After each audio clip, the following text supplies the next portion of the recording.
നമസ്കാരം. ഇന്ന് നമ്മൾ ഭാഗവതത്തിലെ ഭക്തിയുടെ ലക്ഷണത്തെക്കുറിച്ച് പറയാൻ ഉദ്ദേശിക്കുന്നു. കഴിഞ്ഞ ദിവസം നമ്മൾ ഭക്തിയുടെ ആദ്യത്തെ ലക്ഷണമായിരിക്കുന്ന ശ്രവണത്തെക്കുറിച്ച് സൂചിപ്പിച്ചു. ഇന്ന് ശ്രവണം കഴിഞ്ഞ് കീർത്തനം എന്നാണ്. ഇപ്പോൾ ശ്രവണം, കീർത്തനം, വിഷ്ണു സ്മരണം, പാദസേവനം, അർച്ചനം, വന്ദനം, ദാസ്യം, സഖ്യം, ആത്മനിവേദനം. അപ്പോൾ ഇതിൽ ശ്രവണം എന്നതുകൊണ്ട് മാത്രം മോക്ഷത്തെ പ്രാപിച്ച ധന്യാത്മാവാണ് പരീക്ഷിത് രാജാവ്. ശാപഗ്രസ്തനായി തീർന്ന പരീക്ഷിത് രാജാവ് 7 പകലുകൾ കൂടി ഭാഗവതം ശ്രവണം ചെയ്തതുകൊണ്ട് മാത്രം മോക്ഷത്തെ പ്രാപിച്ചു എന്നാണ് ഭാഗവതം സൂചിപ്പിച്ചിരിക്കുന്നത്. അപ്പോൾ ഭക്തിയുടെ ഓരോ അംഗത്തിനും അത്രയേറെ പ്രാധാന്യമുണ്ട്. അപ്പം ഈ ഭക്തിയുടെ 9 അംഗങ്ങളിൽ ഏതൊരംഗം സ്വീകരിച്ചാലും ആ ജീവാത്മാവിന് മോക്ഷത്തെ പ്രാപിക്കുവാൻ ഉതകുന്നതാണ് ഭക്തിയുടെ നവാംഗങ്ങൾ എന്നാണ് സൂചിപ്പിച്ചിരിക്കുന്നത്. അപ്പോൾ അതുകൊണ്ട് തന്നെ ശ്രവണം എന്നതുകൊണ്ട് മാത്രം, ഭഗവാന്റെ കഥകൾ പൂർണ്ണമായി കേട്ടതുകൊണ്ട് മാത്രം മോക്ഷം കിട്ടിയ ധന്യാത്മാവാണ് പരീക്ഷിത് രാജാവ്. എന്നാൽ അടുത്ത അംഗം കീർത്തനമാണ്. ഈശ്വരനെക്കുറിച്ച് കേട്ടതിനെ പ്രകീർത്തിക്കുക, ഈശ്വരൻ്റെ മഹിമകളെ വാഴ്ത്തി സ്തുതിക്കുക, ഈശ്വര തത്വങ്ങളെ വേണ്ട വിധത്തിൽ അറിയുകയും പ്രചരിപ്പിക്കുകയും ഈശ്വരനെക്കുറിച്ച് പ്രകീർത്തിക്കുകയും ചെയ്യുക എന്ന പരമമായിരിക്കുന്ന തത്വമാണ് കീർത്തനം എന്നതുകൊണ്ട് ഉദ്ദേശിക്കുന്നത്. അപ്പം ഈശ്വരൻ്റെ ലീലാവിലാസങ്ങളെക്കുറിച്ച് പ്രകീർത്തിച്ചതിലൂടെ മാത്രം ഭഗവാനിലേക്ക് ചേർന്ന ധന്യാത്മാവാണ് വ്യാസമഹർഷി എന്നാണ് സൂചിപ്പിച്ചിരിക്കുന്നത് പണ്ഡിതന്മാർ. അപ്പോൾ അദ്ദേഹം ഭാഗവതത്തിലൂടെ ഭഗവാന്റെ ലീലകൾ, ഭാഗവതത്തിൽ 12 സ്കന്ധങ്ങളിലും 18,000 ശ്ലോകങ്ങളിലൂടെയും 335 അധ്യായങ്ങളിലൂടെ ഭഗവാന്റെ മഹിമകളെ വാനോളം പുകഴ്ത്തി പ്രകീർത്തിക്കപ്പെട്ടതാണ് ശ്രീമദ് ഭാഗവതം. നമുക്കറിയാം, ഭാഗവതം ചതുശ്ലോകിയായിട്ടാണ് വ്യാസമഹർഷിക്ക് നാരദ മഹർഷി ഉപദേശിച്ചു കൊടുത്തത്. അപ്പം 4 ശ്ലോകമായിട്ട് ഉപദേശിച്ച മഹത്തായിരിക്കുന്ന ഭാഗവതത്തെ, അതായത് നിരന്തരമായി വ്യാസഭഗവാൻ സമാധി തലത്തിൽ ഇരുന്നു കൊണ്ട് ആ മനോമുകുരത്തിൽ കണ്ടതായിരിക്കുന്ന ഈശ്വര ലീലയെ 18,000 ശ്ലോകങ്ങളാക്കി പരത്തി വിരിച്ചു എന്നാണ് സൂചിപ്പിച്ചിരിക്കുന്നത്. അപ്പം ആ പരത്തി വിരിച്ചത് കൊണ്ടാണ് വ്യാസൻ എന്ന പേരുണ്ടായത് എന്നാണ്. അപ്പോൾ അങ്ങനെ പ്രകീർത്തനം കൊണ്ട് മാത്രം ഭഗവാനിൽ പരമാത്മാവിൽ, ശ്രീകൃഷ്ണ പരമാത്മാവിൽ ചേർന്ന് മോക്ഷം ലഭിച്ചു എന്നാണ് വ്യാസഭഗവാനെ കുറിച്ച് സൂചിപ്പിച്ചിരിക്കുന്നത്. അപ്പോൾ അത്ര ശ്രേഷ്ഠമായിരിക്കുന്ന തലങ്ങളാണ് ഭക്തിയുടെ ഓരോ അംഗത്തിനുമുള്ളത്. പിന്നീട് നമുക്ക് കാണാം, ശ്രവണം കീർത്തനം കഴിഞ്ഞിട്ട് വിഷ്ണോർ സ്മരണം. നിരന്തരമായി ഭഗവാനെ സ്മരണം ചെയ്ത ധന്യാത്മാവാണ് സദാസമയം രാമശബ്ദവും കൃഷ്ണശബ്ദവും ഒക്കെ ഉച്ചരിച്ചുകൊണ്ട് ഭഗവാന് ചേർന്ന നിരന്തരമായ സ്മരണം പ്രഹ്ലാദനും അതിന് ഉദാഹരണമാണ്. അങ്ങനെ ആ ഭക്തിയുടെ നവാംഗങ്ങളിൽ ഏതൊന്നിനെയാണോ ഏതൊരാൾ സ്വീകരിക്കുന്നത്, ആ ഒരു അംഗത്തിലൂടെ തന്നെയും ഭഗവാനിലേക്ക് ചേരാം എന്ന് പഠിപ്പിച്ചിരിക്കുന്ന പരമമായിരിക്കുന്ന ഒരു ഗ്രന്ഥമാണ് ഭാഗവതം. പിന്നീട് ശ്രവണം കീർത്തനം കഴിഞ്ഞിട്ട് വിഷ്ണു സ്മരണം, പാദസേവനം, ഭഗവാന്റെ പാദങ്ങളെ സേവിക്കുക. അപ്പോൾ അതിന് ഉദാഹരണമായിട്ട് ലക്ഷ്മീദേവി ഭഗവാന്റെ പാദത്തിലിരുന്ന് നിരന്തരമായി ഭഗവാനെ സേവിക്കുന്നു. അതുകൊണ്ട് എപ്പോഴും ലക്ഷ്മി ഭഗവതി ഭഗവാനിൽ തന്നെ ഇരിക്കുന്നു, ഭഗവാനിൽ തന്നെ ചേർന്ന് നിൽക്കുന്നു എന്നാണ് സൂചിപ്പിച്ചിരിക്കുന്നത്. അപ്പോൾ പാദസേവനം, ഭഗവാന്റെ പാദസേവനം എന്നതുകൊണ്ട് ഉദ്ദേശിക്കുന്നത് കാലികമായ തലത്തിൽ അല്ലെങ്കിൽ ഇന്നത്തെ ഭൗതികമായ ലോകത്തിൽ പരോപകാരം ചെയ്യുക, ഓരോ ജീവന് വേണ്ടി ഉപകാരം ചെയ്യുന്ന അല്ലെങ്കിൽ സേവനം ചെയ്യുന്ന മാധവ സേവ എന്നാണല്ലോ പറയുന്നത്. അപ്പോൾ അങ്ങനെ ഭഗവാന്റെ സേവനം ചെയ്യുക, അതുകൊണ്ട് തന്നെ മോക്ഷം കിട്ടും എന്നതുകൊണ്ട് ഇവിടെ സൂചിപ്പിക്കുന്നു. അത് വിഷ്ണു സ്മരണവും പാദസേവനവും ഒക്കെ അങ്ങനെയാണ് സൂചിപ്പിച്ചിരിക്കുന്നത്. അതുപോലെ തന്നെ അർച്ചന എന്ന് പറയുമ്പോൾ ഭഗവാന് ചെയ്യുന്ന പൂജയെന്നാണ്. അപ്പോൾ നമ്മൾ ചെയ്യുന്ന ഓരോ കർമ്മങ്ങളും ഈശ്വര പൂജയായി തന്നെ സങ്കല്പം ചെയ്തുകൊണ്ട് ചെയ്താൽ ആ പരോപകാരത്തിലൂടെ മറ്റ് ജീവന്മാർക്ക് ചെയ്യുന്ന ആ കർമ്മം, അർച്ചന, ഭഗവാനെ പൂജിക്കുക എന്ന് പറയുമ്പോൾ അത് കർമ്മമാണ്. അപ്പോൾ നമ്മുടെ കർമ്മങ്ങൾ നിരന്തരമായി ഈശ്വര പൂജയായിട്ട് ചെയ്യണമെങ്കിൽ അതിൽ സത്യസന്ധതയും ധാർമ്മികമായ ഉത്തരവാദിത്വം ഒക്കെ ഉണ്ടാവണം. അങ്ങനെ ചെയ്യുന്ന പ്രവൃത്തിയെയാണ്, അതായത് അർച്ചനം എന്നതുകൊണ്ട് നമുക്ക് ഉദ്ദേശിക്കാം, അല്ലെങ്കിൽ അതിനെ അങ്ങനെ സൂചിപ്പിക്കാം. അപ്പോൾ ഓരോ അർച്ചയും അല്ലെങ്കിൽ ഓരോ കർമ്മവും ഈശ്വരീയമായി നമ്മൾ മനുഷ്യർ ആചരിക്കുമ്പോൾ അത് ഭഗവാന്റെ അർച്ചനയാണ് എന്നതുകൂടിയാണ്. അപ്പോൾ അവിടെ സമർപ്പണവും കൂടി വരും.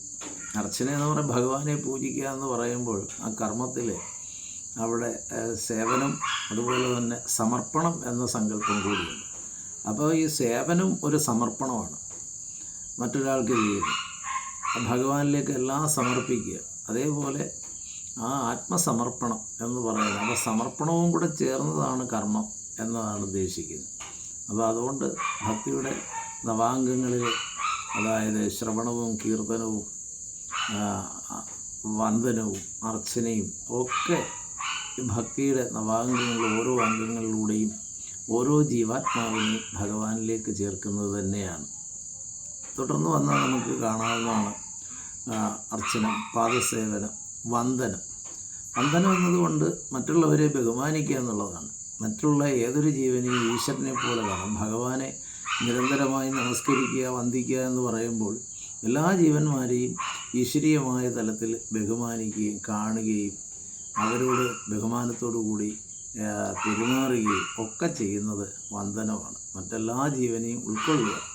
അന്യനായി നമുക്ക് ആരുമില്ല ഉദ്ധവ എന്ന് ഭഗവാൻ ഉദ്ധവരോടൊരിക്കൽ സൂചിപ്പിച്ചതുപോലെ എല്ലാറ്റിനെയും ഉൾക്കൊള്ളാനുള്ള മനസ്സോടുകൂടി നിലനിൽക്കുകയും ജീവിക്കുകയും ചെയ്യുന്ന അവസ്ഥയ്ക്കാണ് വന്ദനം എന്നതുകൊണ്ട് ഉദ്ദേശിക്കുന്നത്. അപ്പം ആ വന്ദനം കഴിഞ്ഞാൽ പിന്നീടെന്താ, അതുപോലെ തന്നെ പിന്നീട് പറയുന്നത് അർച്ചനം, വന്ദനം, ദാസ്യം, സഖ്യം, ആത്മനിവേദനമാണ്. അപ്പം ദാസ്യം, സഖ്യം. അപ്പം ദാസ്യം എന്നതുകൊണ്ട് ഉദ്ദേശിക്കുന്നത് ശ്രീരാമചന്ദ്രൻ്റെ മുന്നിൽ ഒരു ദാസനായിരിക്കുന്ന ഹനുമാനെ നമുക്ക് കാണാം. അപ്പോൾ ഹനുമാൻ അങ്ങനെ ഭഗവാന്റെ ദാസ്യഭാവത്തിൽ, ഭക്തിയുടെ ഒരു തലമാണ് ദാസ്യഭാവം. അപ്പം ആ ദാസ്യഭാവം ഭഗവാന്റെ, അതായത് ദാസനാണ് ഞാൻ, ഈശ്വരൻ്റെ ദാസനാണ് ഞാൻ, ഈശ്വരൻ എന്നെ ഏൽപ്പിച്ചിരിക്കുന്ന കർമ്മം ഞാൻ ആ കർമ്മം ഉത്തരവാദിത്വത്തോടുകൂടി, സത്യസന്ധതയോടുകൂടി, ആത്മാർത്ഥതയോടുകൂടി ചെയ്യുക എന്നുള്ള ബോധം. അപ്പോൾ ദാസ്യഭാവം അത്രയേറെ പ്രാധാന്യമുള്ളതാണ്. അവിടെ ദാസ്യഭാവം എന്ന് പറയുന്നത് ഒരു അടിമയുടെയോ അല്ലെങ്കിൽ ഒരു വേലക്കാരൻ്റെയോ അവസ്ഥയല്ലല്ലോ സൂചിപ്പിക്കുന്നത്. അതും സമർപ്പണമാണ്, ദാസ്യ ഈശ്വര സേവയാണ്. അപ്പോൾ നമ്മുടെ ജീവിതത്തിൽ, കുടുംബജീവിതത്തിലായാൽ പോലും ആ ഒരു കർമ്മം ചെയ്യുമ്പോഴുണ്ടാകുന്ന ആ ദാസ്യഭാവം അത് പരമമായ വാത്സല്യമാണ്. ഈശ്വരൻ്റെ മുന്നിൽ കുനിഞ്ഞു നിൽക്കുന്ന, അല്ലെങ്കിൽ നമസ്കരിച്ച് നിൽക്കുന്ന, നമ്രരസ്കനായി നിൽക്കുന്ന ഭഗവാന്റെ പാദത്തിലിരിക്കുന്ന ഹനുമാൻ ദാസ്യഭക്തിയുടെ മകളുടെ ഉദാഹരണമാണ്. അപ്പോൾ ദാസ്യഭക്തിയിലൂടെ തന്നെ ഭഗവാനിലേക്ക്, ഈശ്വരനിലേക്ക് ഏതൊരു ജീവനിലും ചേരാം എന്നതാണ് അതുകൊണ്ട് ഉദ്ദേശിക്കുന്നത്. പിന്നെ സഹിത്വം. അർജുനനാണ് ഭഗവാന്റെ സഖി ആയിട്ട് ആ സഹിത്വ ഭക്തിയെ ഉൾക്കൊണ്ട് ഭഗവാന് ചേർന്നിരിക്കുന്നത് എപ്പോഴും.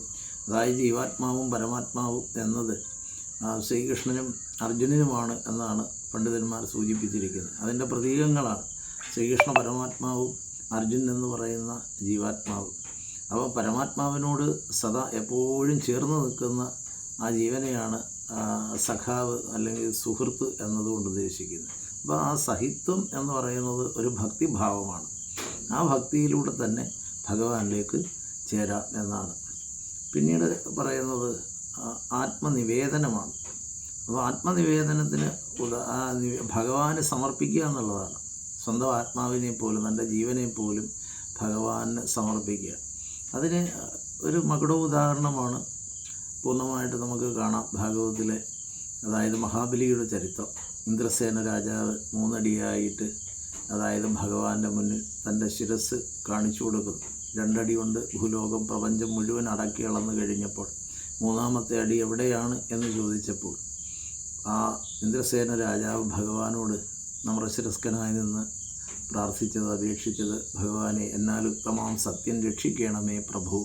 അതുകൊണ്ട് അങ്ങയുടെ ഈ ലോകം നിറഞ്ഞ് പ്രപഞ്ചം നിറഞ്ഞു നിൽക്കുന്ന ഈ ശരീരത്തെ, ഈ രൂപത്തെ അങ്ങൊന്ന് ചെറുതാക്കിയിട്ട് എൻ്റെ ശരീരത്തിൽ എൻ്റെ എന്ന് പറയാവുന്ന, അല്ലെങ്കിൽ എനിക്ക് എൻ്റെ എന്ന് അവകാശപ്പെടാവുന്ന ഈ ശരീരം മാത്രമേ ഉള്ളൂ ഇനി.